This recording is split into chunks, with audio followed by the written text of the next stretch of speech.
Jason Nichols is a professor of African American Studies at the University of Maryland and a frequent guest on this show. They join us now. I assume you is still allowed, so it's good to see you. I'm really struck, this is a function of human nature, but the left is especially susceptible to it, that any dumb trend that comes along is accepted immediately and mindlessly by people who shouldn't know MAGA hats? But no, MAGA hats have a very specific, you may disagree with them, but like they're calling for the election of a specific person.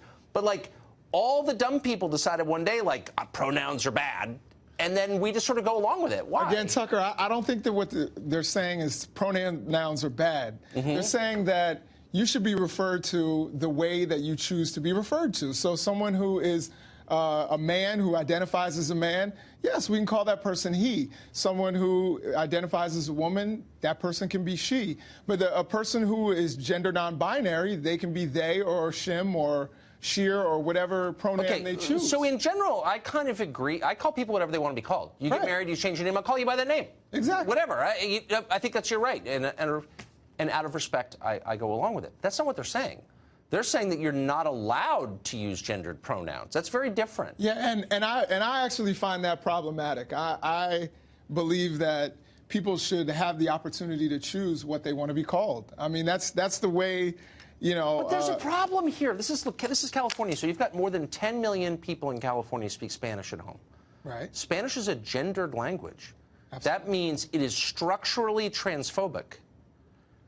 Will they allow Spanish to be spoken, again, a gendered language, in the committee room? Well, there are people, at least in the United States, who are, you know, there's Latino, Latina, and Latinx, so they're trying to make it a little more gender neutral. But that's in English. I mean, that's how English speakers describe it. But there's no effort to impose these ludicrous rules on Spanish. And by the way, why not call California Californix? I mean, if we're really kind of remaining consistent here. Yeah, well, I think California is the name of a place, and California can't choose how it wants to identify. But they're not letting us choose. In other words, does it strike you, again, I think we agree that if you say, you know, I'd really like you to call me this, out of politeness and decency, which I sincerely believe in, I will, okay? Right. But they're forcing people to say something stupid. Shouldn't that be the point where the rest of us say, I'm not playing along? Well, see, the problem is that you're calling that stupid. I don't think it's stupid to say. I mean, there were people many years ago who said his name was Cassius Clay. We're not going to call him Muhammad Ali. That's stupid. And to me, it's like, no, whatever you want to be called, whatever you choose. I'm for calling Cassius Clay Muhammad Ali because he wants to be called that. He's not. No Cassius problem. Clay. I He's agree. Muhammad Ali. No problem.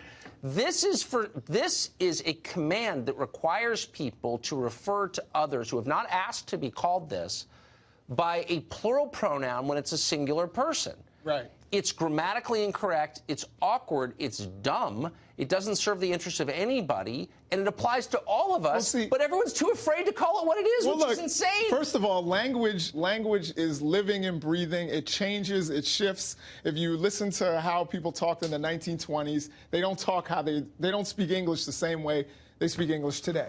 So, I mean... But isn't that an organic process? That's not because some terrified little bureaucrat decrees that you must say this on pain of punishment. Hey, we're in agreement about decreeing that you have to speak one way or use a particular pronoun for everyone. I don't like mandating. Right, exactly. So we're in agreement. So then let's just very quickly assess like the response. Why we both agree with this? Why don't both of us next time we hear this say, you know what? No, I'm not playing along with your fantasy. Like, leave me alone, please. Well, no, I mean, Are we afraid to do that? I think we're afraid to do that. No, I'm not afraid. If I were there, I would say, well, I prefer he. But, you know, I will call someone who wants to be called they, shim, sheer, whatever pronoun you choose. Sheer? Yeah, that's another one. Okay. But not quite as popular. But if you want to... if you want to be called something. Yeah, I agree. Look, I agree. You know? I just don't think that we ought to be coercive, but they always get coercive, don't they? Yeah, and I think that is problematic. Yeah, okay. The fire of freedom burns brightly in your heart, and I appreciate that. Professor, great to see you. Thanks, Tucker. Always fun. Professor, thanks for coming on. Hi, how you doing? Thank you for having me. So your position, tell me if I'm mischaracterizing this, is people you define as fascist do not have free speech rights.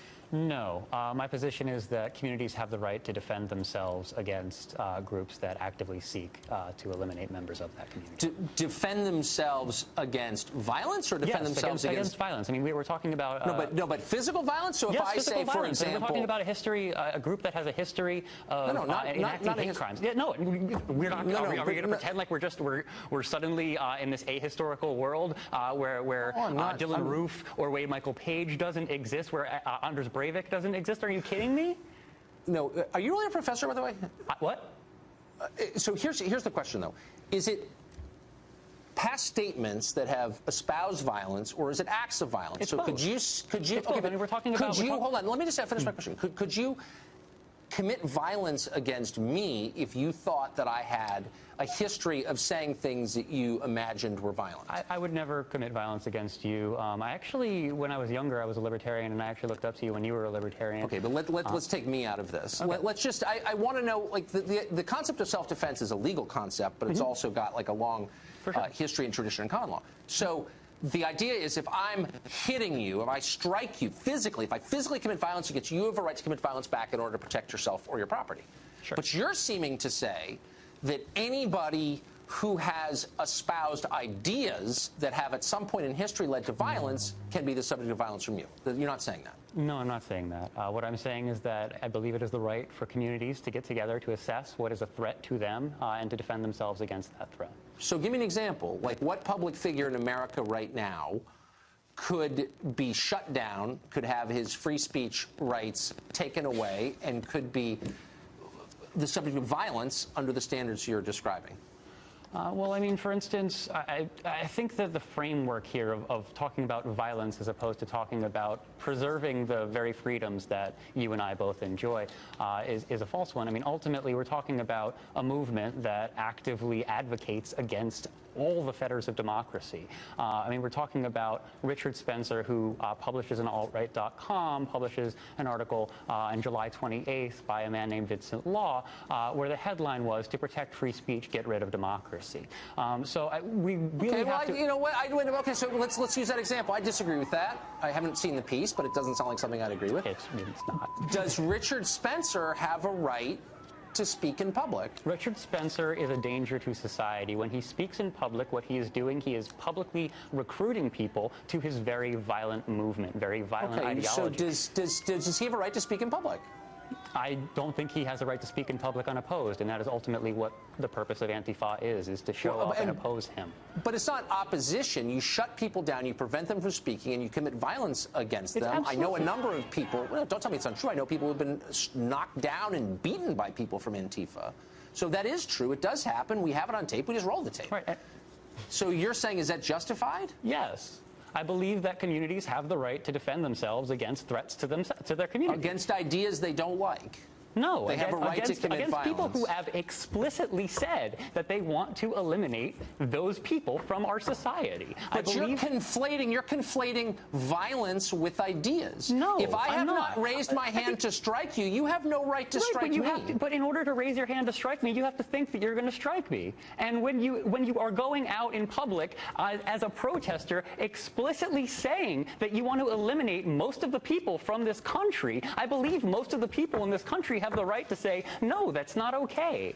Okay, but you absolutely have a right to say it's not okay. What you don't have a right is to prevent me from saying what I think, even if you disagree, and you definitely don't have a right to commit violence against me. And you're blurring the lines there. And by the way, don't you work at a criminal... Yes, I'm in an economics department, yes. It's hilarious. Okay, you don't have the right to do that. You have the right to make a counter case. Do you see the distinction that I'm making? Tucker, when I walked into this building, I counted 5 security guards at the front door and 2 police cars outside.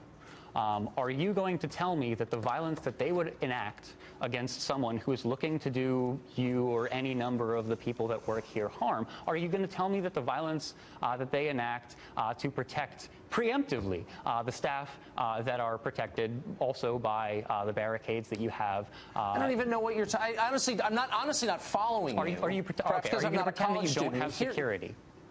well, I actually don't have security, but there is security at There's our security building, in your building, for sure. And there's the reason that there is at lots of buildings and the reason in that there case is security to prevent in people your from committing building violence. No, the reason that you have security is because ultimately that security provides a space for nonviolent civil discourse, which is ultimately what we want. But you don't own, slow down. There are lots of million distinctions here, but you don't own the public square. You don't own the street. But I believe the public owns the public square, and at the end of the day, you're not in charge of the public, and you're not the public in charge isn't of even in charge of deciding. public.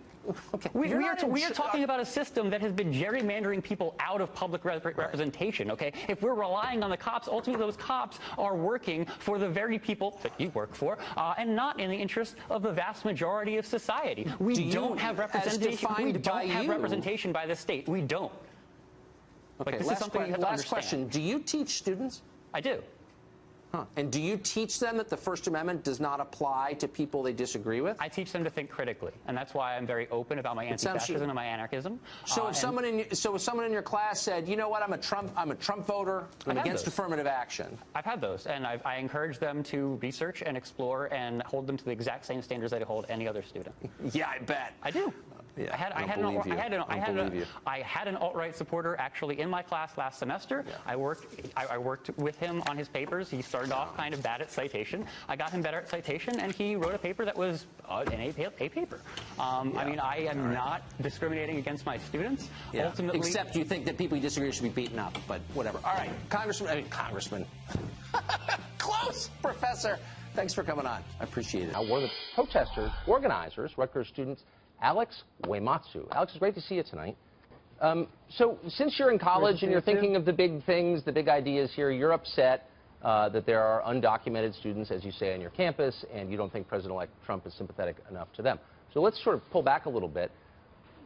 Who do you think has a right to come to this country? You apparently assume that these people have a right to be on your campus taking a state-subsidized education. Who has a right to come to the United States? I believe that everyone should be able to come to the United States. We are always and have been and are still a nation of immigrants. And so I believe that, you know, there is no line. We can let in as many people as we choose in terms of policy. And it's, you know, there's artificial limits set on who can come in, who can't, from what countries and from what countries can't, right, whether they're skilled or not.